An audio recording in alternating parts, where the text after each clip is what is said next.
So earthquake bar ideas.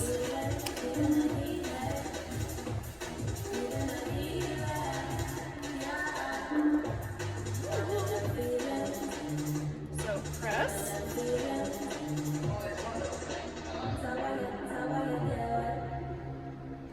Walking.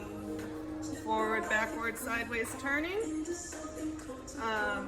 I don't think you're ready for single arm yet. You can also do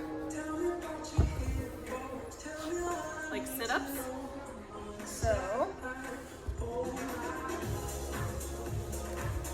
you gotta be sitting on something high enough or get your band short enough so that it's actually working when you're just sitting on the floor though.